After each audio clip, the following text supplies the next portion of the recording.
Okay, so now today's topic is matrix. Well, what is matrix? It is a ordered rectangular array. ठीक है, generally आपने matrix लिखी होगी, हम इस तरीके से ब्रैकेट्स के अंदर इसको लिखते हैं. ठीक है, अगर हम सिंगुलर फॉर्म में देखते हैं तो ये मैट्रिक्स कहलाता है, और अगर यदि प्लूरल फॉर्म में इसको देखते हैं तो ये मैट्रिसेस कहलाते हैं. बेसिकली मैट्रिक्स या मैट्रिक्स जो है वो काम में क्यों आते थे? हमारे पास लीनियर इक्वेशंस होती है 2x + 3y = 4. दूसरी अगर 4x + 6y = 8. दो है, दो वेरिएबल्स हैं. सॉल्व करने के लिए हमारे को दो इक्वेशंस चाहिए, हम इसको सॉल्व कर लेंगे. ठीक है, अब अगर यदि हम इसके अंदर बढ़ाना चाहें तो हम और बढ़ा सकते हैं, जैसे 9x + 3y + 6z = 6, whatever. 4x + 6y + 9z = 12. कोई भी इक्वेशन हम लिख सकते हैं इस तरीके से. 10x + 6y + 4z = 15. तो अब हमारे पास तीन वेरिएबल्स हैं तो तीन इक्वेशन है. ठीक है, इसको भी हम सॉल्व कर लेंगे, लेकिन इससे ज़्यादा टाइम इसमें लगेगा. इसी तरीके से अगर चार वेरिएबल्स होंगे तो चार इक्वेशंस होंगी, पर टाइम हमारा बढ़ता जाएगा. तो अगर यदि हम कहें कि हमारे पास 10 इक्वेशंस और 10 वेरिएबल्स हैं तो सॉल्व करने के लिए हमारे को और ज़्यादा टाइम चाहिए. तो इस प्रॉब्लम को सॉल्व करने के लिए मैट्रिसेस बनाई गई थी. मैट्रिक्सेस बनाई गई थी. जो हमारी मैट्रिक्स है वो इस चीज़ को सॉल्व करने के लिए जो है बनाई गई, लेकिन फिर बाद के अंदर इससे और यूज़ होने लगे, इकोनॉमिक्स वगैरह में काम में आने लगी, कोडिंग वगैरह के अंदर काम में आने लगी, तो और इसके ज़्यादा यूजेस होने लगे. लेकिन बेसिकली इसका जो ईजाद किया गया था या जो बनाई गई थी वो इक्वेशंस को सॉल्व करने के लिए इसको बनाया गया था. अब ये किस फॉर्म के अंदर होती है ये हम देखते हैं. ठीक है, कि बेसिकली अगर हम कोई मैट्रिक्स लिखें तो उसका क्या मतलब होता है. ठीक है, तो सबसे इम्पॉर्टेंट बात, it is a ordered rectangular array. It is a ordered rectangular array.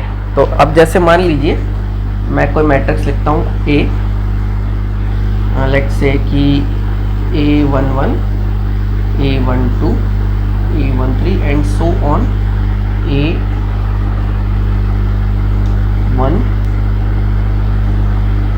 A1J या A1 आगे तक जो भी है ये जाएगा. इसी तरीके से मैं लिख सकता हूँ यहाँ पे A21, A22, A23 and so on. तो ये हो जाएगा A2J.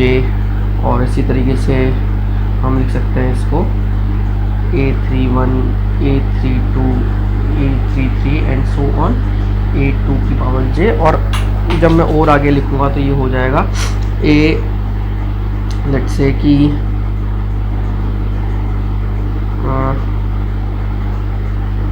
जो भी इसकी पावर बनेगी M1, AM2, AM3 and so on and AM J या AMJ. इस तरीके से हम इसको लिख सकते हैं. ठीक है, अब ये हमारी मैट्रिक्स है. ये हमने कोई मैट्रिक्स लिखी है. ठीक है, इसके अंदर ये जो है ये सब रोज हैं, ये कहलाती हैं रो.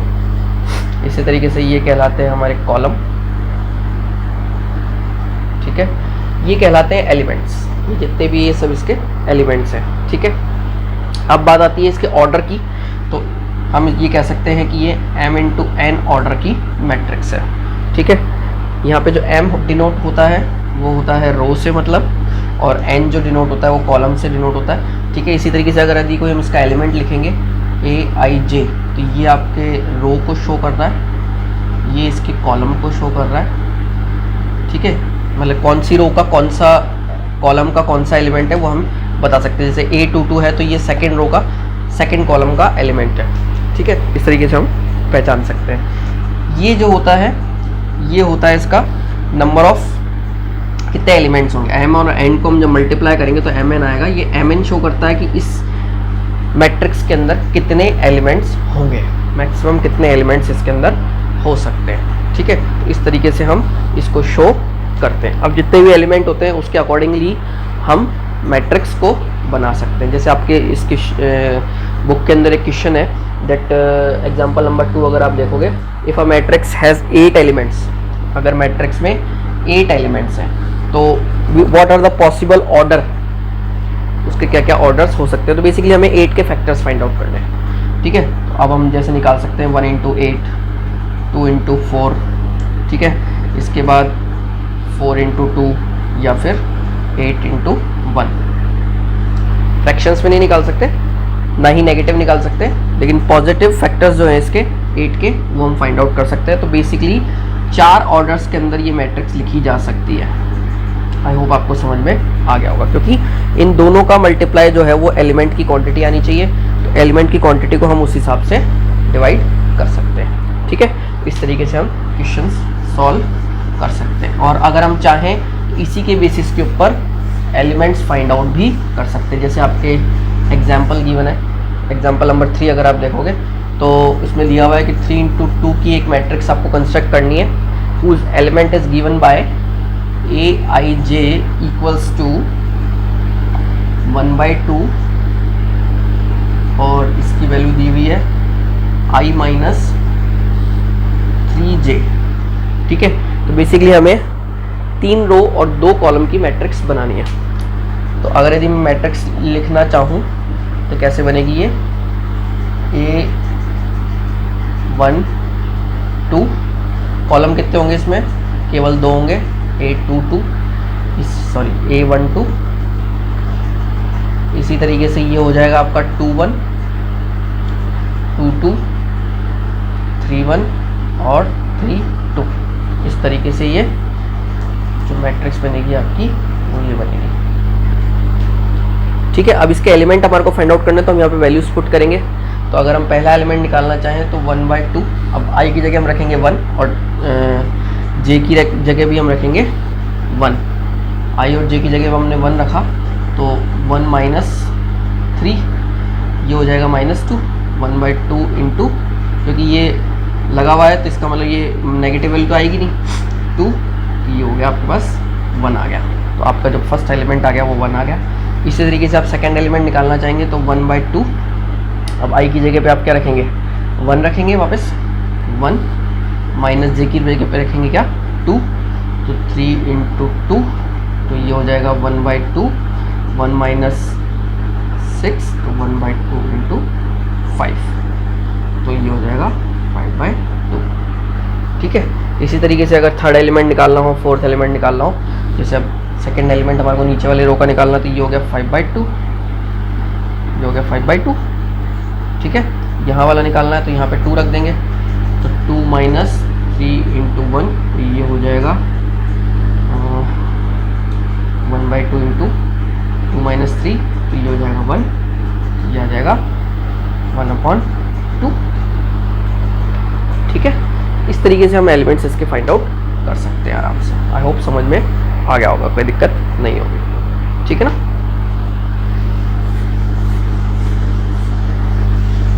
Next topic is types of matrix. जो हमारा नेक्स्ट टॉपिक है वो है टाइप्स ऑफ मैट्रिक्स। हमारे पास लगभग 3 मेन टाइप्स है, उसके बाद में हमारे सब टाइप्स आ जाते हैं। तो सबसे पहले आता है आपका कॉलम मैट्रिक्स, बहुत ही सिंपल सी है। कॉलम मैट्रिक्स मतलब इसमें जो कॉलम होगा वो सिर्फ 1 होगा। मतलब अगर इस मैट्रिक्स को मैं लिखूँगा तो ये हो जाएगा Aij, ठीक है, और इसकी जो कॉलम की क्वांटिटी होगी वो 1 होगी, फिक्स है। इसी तरीके से सेकंड होता है आपका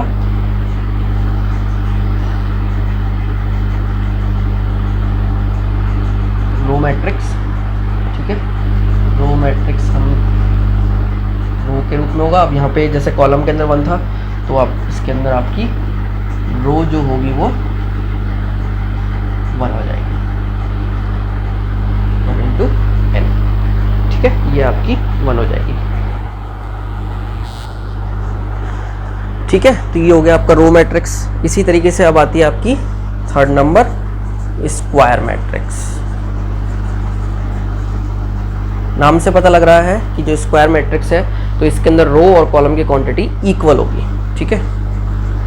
जो रो है और जो कॉलम है वो दोनों ही सेम होंगे, row and column will be equal. ये इंपॉर्टेंट है क्योंकि जो आगे के पार्ट्स हैं वो इसके सब टॉपिक्स हैं। तो ये आपकी हो गई m into M.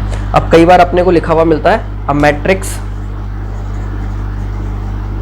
Of order m, matrix of order m, इसका मतलब ये है कि ये स्क्वायर मैट्रिक्स की बात हो रही है। बहुत सिंपली अपने को ये समझना है कि ये स्क्वायर मैट्रिक्स की बात हो रही है, ठीक है।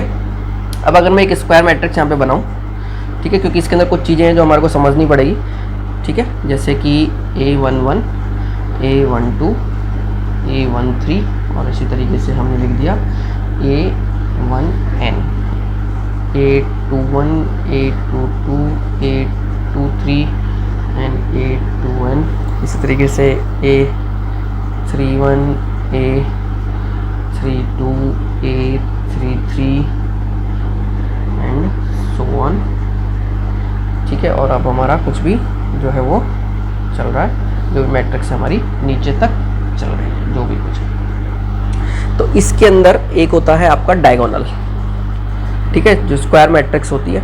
अब बेसिकली हमारे को स्क्वायर मैट्रिक्स होनी चाहिए। तो स्क्वायर मैट्रिक्स में अगर हम चाहें तो इसको हटा भी सकते हैं, क्योंकि स्क्वायर मैट्रिक्स है, हमने मान लिया कि 3/3 की हमने एक स्क्वायर मैट्रिक्स बनाई है, ठीक है। तो अब इसका प्रिंसिपल डायगोनल,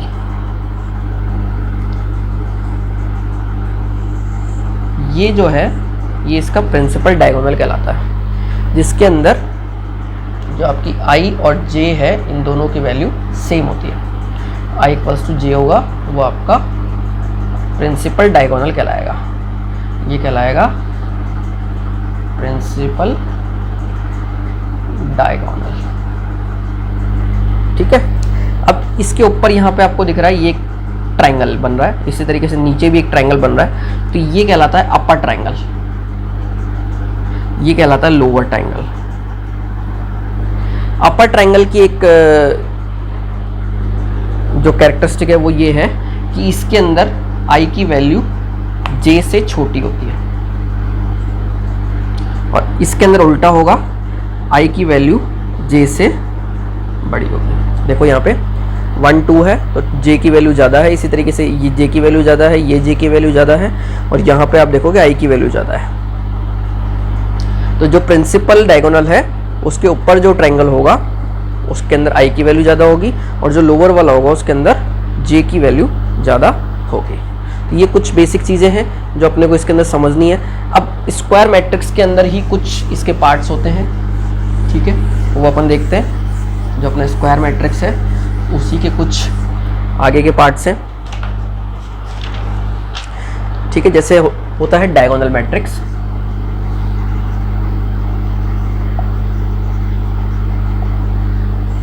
जो आपका फोर्थ टाइप भी कह सकते हो इसको आप, ठीक है। तो आपकी जो डायगोनल मैट्रिक्स है उसके अंदर क्या है कि जो डायगोनल है, जो प्रिंसिपल डायगोनल है आपका, उसके अलावा बाकी सारे एलिमेंट्स जीरो होंगे। तो अपन ने मान लीजिए कोई मैट्रिक्स लिख ली B और i to j है ये, ठीक है। और एक बात याद रखना कि डायगोनल मैट्रिक्स जो है वो एक स्क्वायर मैट्रिक्स होती है, वो एक स्क्वायर मैट्रिक्स होगी हमेशा, ठीक है। तो B i j के अंदर जो एलिमेंट्स होंगे वो जीरो होंगे, कौन से, जहाँ पे i और j इक्वल नहीं है। मतलब जो आपका प्रिंसिपल डायगोनल है उसको छोड़ के बाकी सारे एलिमेंट ज़ीरो होंगे। अगर मैं लिखूँ इस मैट्रिक्स को सिंपली तो 1 0 4, मैं 3/3 मैट्रिक्स लेता हूँ जैसे, तो ये आएगा।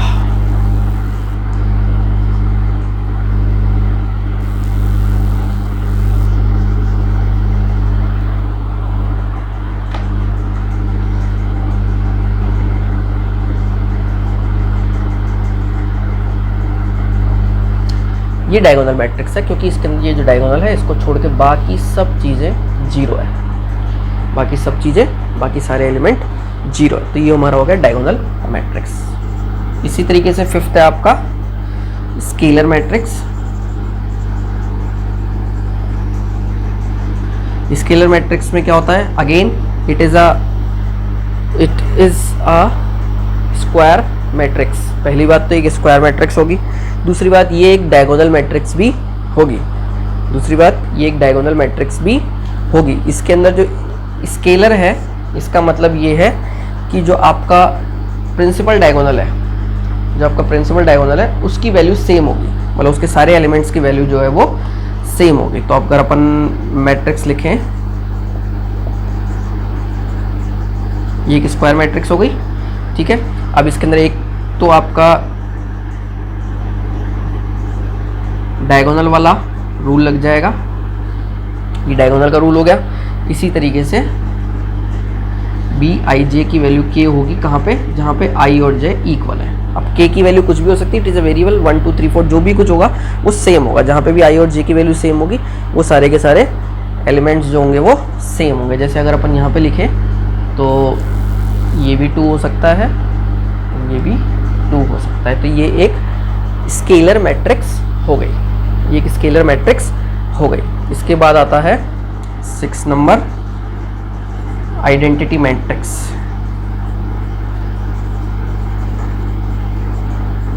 अब जो आइडेंटिटी मैट्रिक्स है उसके अंदर प्रिंसिपल कॉलम 1 होगा फिक्स, ठीक है।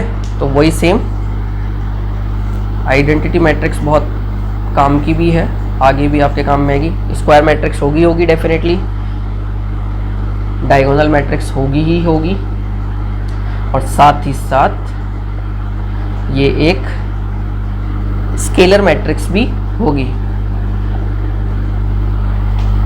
फिक्स वैल्यू 1, ठीक है। मतलब कि यहाँ पे क्या आ जाएगा, सिंपली 1 1 और 1, बाकी सब एलिमेंट्स 0, ठीक है। तो आइडेंटिटी मैट्रिक्स एक स्केलर मैट्रिक्स भी होती है, सॉरी स्क्वायर मैट्रिक्स भी होती है, डायगोनल मैट्रिक्स भी होती है और स्केलर मैट्रिक्स भी होती है। सारी आइडेंटिटी मैट्रिक्स ये होंगी, लेकिन ये जरूरी नहीं कि डायगोनल आइडेंटिटी हो हमेशा, ठीक है। ये बात आई थिंक आपके समझ में आ रही होगी बहुत आराम से, ठीक है। नाउ एक और मैट्रिक्स होती है, इसको हम जीरो मैट्रिक्स या नल मैट्रिक्स भी कहते हैं। नाम से आइडेंटिफाइड है, सारे एलिमेंट्स 0, जितने भी एलिमेंट है वो सब 0 होंगे। इसका स्क्वायर मैट्रिक्स होना ज़रूरी नहीं है, ये किसी भी ऑर्डर की मैट्रिक्स हो सकती है, लेकिन इसके सारे एलिमेंट्स 0 होंगे। आई थिंक क्लियर होगा, ठीक है। अब आते हैं हम इक्वलिटी ऑफ मैट्रिक्स पे। इक्वलिटी ऑफ मैट्रिक्स,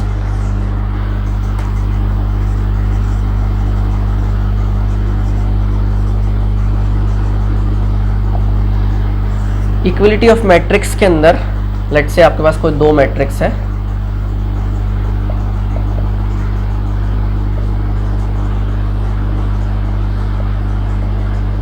तो ये दोनों इक्वल होंगे।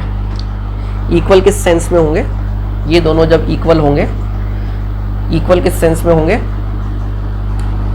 एक तो ऑर्डर सेम होगा दोनों का, मतलब कि इसका अगर यदि m इंटू n है तो इसका भी ऑर्डर m इंटू n होगा दोनों का।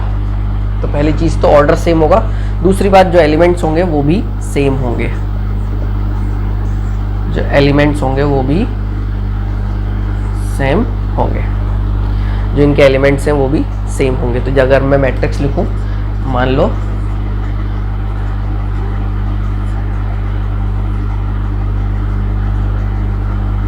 तो ये इक्वल मैट्रिक्स हैं, लेकिन अगर यदि मैं इसको योर कर देता हूं तो ये इक्वल मैट्रिक्स नहीं होगी, ठीक है। इक्वल मैट्रिक्स का फ़ायदा ये है कि हम अगर एलिमेंट्स फाइंड आउट करना चाहते हैं तो हम इक्वल मैट्रिक्स से आराम से फाइंड आउट कर सकते हैं। कोई भी एलिमेंट अगर हमें फाइंड आउट करना है, मान लो ये हमारे को इस तरीके से गिवन है और ये कह दिया जाए कि दोनों मैट्रिक्स इक्वल है, तो ए बी सी और डी की वैल्यू फाइंड आउट कीजिए, तो आप आराम से बता सकते हैं a is 3, b is 2, c is 0 and d is 4, क्योंकि ये इक्वल मैट्रिक्स के रूप में हमारे को गिवन है, ठीक है। तो समझाने का काम, theory part complete. Now you can do the questions. Exercise 3.1 आप इजीली कर सकते हैं इसके बेसिस पे, ठीक है।